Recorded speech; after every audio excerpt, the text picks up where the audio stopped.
Halo teman-teman semuanya. Perkenalkan, kami dari kelompok 1 akan membahas tentang kitab Amsal. Ada pepatah mengatakan tak kenal maka tak sayang. Karena itu kita kenalan dulu baru sayang-sayangan. Nama saya adalah Nadi Kodun. Nomor induk mahasiswa saya 200 21 20 900. Teman-teman bisa lihat dokumen yang kami kirim. Di situ ada nama-nama anggota kelompok saya. Ada Vena Melinda, ada Ruth Minanti, ada Tirsa, ada Natalia. Di sini saya akan menjabarkan apa itu kitab Amsal. Kita masuk dalam pendahuluan. Kitab Amsal atau yang seringkali dikenal sebagai kitab kebijaksanaan. Karena di dalam kitab ini banyak sekali nasihat, hikmat, dan didikan yang diberikan. Yang paling penting, di dalam ayat-ayat yang tercantum dalam kitab Amsal banyak sekali menekankan pada kebenaran, yaitu mengenai takut akan Tuhan dan pengenalan akan Tuhan atau takut akan Tuhan adalah sumber hikmat. Kitab ini terdiri dari 31 pasal. Teman-teman semuanya, sebelum kita masuk lebih dalam lagi ke dalam pengertian kitab Amsal, kita harus yakin dan percaya bahwa firman Tuhan adalah satu-satunya kebenaran. Satu-satunya kebenaran.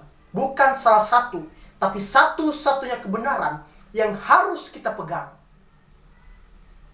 Kita harus menyepakati itu. Kita akan masuk ke dalam pengertian kitab Amsal. Apa itu kitab Amsal? Kitab Amsal merupakan salah satu kitab hikmat yang ada di dalam kitab Perjanjian Lama. Kitab ini merupakan salah satu kitab yang termasuk golongan atau jenis sastra yang berisi nasihat untuk anak-anak muda. Kitab Amsal merupakan kumpulan tulisan dengan aneka ragam gaya yang berbeda-beda. Amsal adalah nasihat, pengajar, atau didikan. Amsal dalam bahasa Ibrani yaitu mishalel, yaitu bentuk konstrak jamak maskulin dari mishlem, artinya amsal-amsal. Amsal juga ditemukan dalam bentuk masyal, artinya menyerupai, di mana sang guru mengajar dengan mempergunakan bahasa, simbol, atau perbandingan. Jadi, Amsal pada mulanya mungkin merupakan semacam perbandingan seperti yang sering terdapat dalam Perjanjian Lama. Tujuan penulisan kitab Amsal ini apa sih tujuannya? Kita dapat mengatakan bahwa kitab Amsal ditujukan kepada setiap orang yang cukup bijaksana untuk mendengar setiap nasihat, mendengarkan setiap didikan, bahkan teguran. Jelas, orang bijaksana mau mendengar nasihat, sedangkan orang bodoh tidak suka mendengar nasihat, apalagi teguran. Tetapi tidak seorang pun di antara kita yang sungguh bijaksana atau sungguh bodoh. Kita tidak bisa memungkiri itu. Kita kurang lebih bijaksana atau kurang lebih bodoh. Kadang-kadang orang bijaksana melakukan hal-hal yang bodoh. Dan terkadang juga orang-orang yang bodoh melakukan hal yang bijaksana. Kita tidak bisa memungkiri ini juga. Kita bisa lihat di dalam Amsal pasal 17 ayat yang ke-28. Demikian di firman Tuhan. Juga orang bodoh akan disangka bijaksana kalau ia berdiam diri, dan disangka berpengertian kalau ia mengatupkan bibirnya. Kadangkala setiap kali ada permasalahan, orang lebih baik diam. Itu anggapan saya dari kelompok 1. Kenapa saya katakan demikian? Ada saatnya di mana kita harus bersuara, dan ada saatnya di mana kita harus terdiam dan mendengar terlebih dahulu. Tujuan kitab Amsal adalah untuk membuat kita menjadi lebih bijaksana dan meningkatkan keseluruhan daya guna hidup kita untuk kebenaran, untuk kerajaan Allah di muka bumi ini. Tujuan kitab Amsal dinyatakan dalam pengantarannya, yaitu untuk mengetahui hikmat dan didikan. Kita bisa lihat di dalam Amsal pasal 1 ayat 2, demikian bunyi firman Tuhan, untuk mengetahui hikmat dan didikan, untuk mengerti kata-kata yang bermakna.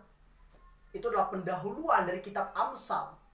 Berarti ini adalah tujuan dari kitab Amsal, agar setiap kita mengetahui setiap hikmat dan mengetahui setiap didikan yang diberikan, yang mencakup pendidikan untuk orang-orang yang belum mempunyai hikmat. Tertulis dalam ayat 4. Kita lihat dalam ayat 4. Firman Tuhan bilang gini, untuk memberikan kecerdasan kepada orang yang tak berpengalaman dan pengetahuan serta kebijaksanaan kepada orang muda. Tidak bisa dipungkiri juga bahwa kita memerlukan tuntunan agar kita memperoleh hikmat, agar kita memperoleh setiap pengertian itu. Saya rasa sebagai kelompok 1, saya mewakili teman-teman saya. Kitab Amsal bertujuan untuk mendidik setiap kita agar kita menjadi orang yang bijaksana dalam segala hal. Itu kata saya jika saya mewakili kata teman-teman saya dari kelompok 1. Tetapi menurut pandangan saya secara pribadi, kitab Amsal ini ditulis untuk menuntun setiap hati generasi muda, untuk menuntun setiap hati kalangan-kalangan, baik itu kalangan tua maupun kalangan muda, agar kehidupan kita bijaksana, tahu yang benar dan tahu yang salah. Kita tidak bisa memungkiri juga bahwa kehidupan kita masih hidup dalam daging. Tetapi kita punya kitab Amsal, kitab yang menuntun kita untuk mendengar setiap didikan, mendengar setiap teguran Tuhan. Saya yakin dan percaya kita semua adalah orang-orang yang mau dididik. Mungkin hanya ini video dari kelompok kami yang bisa saya bagikan. Teman-teman bisa baca dokumen yang kami berikan di Classroom. Jika ada pertanyaan, dengan kerendahan hati kami akan menjawabnya. Dan saya harap juga pertanyaan teman-teman tidak keluar dari konteks yang kami bahas, yaitu kitab Amsal. Tuhan Yesus memberkati. Shalom. Maranatha.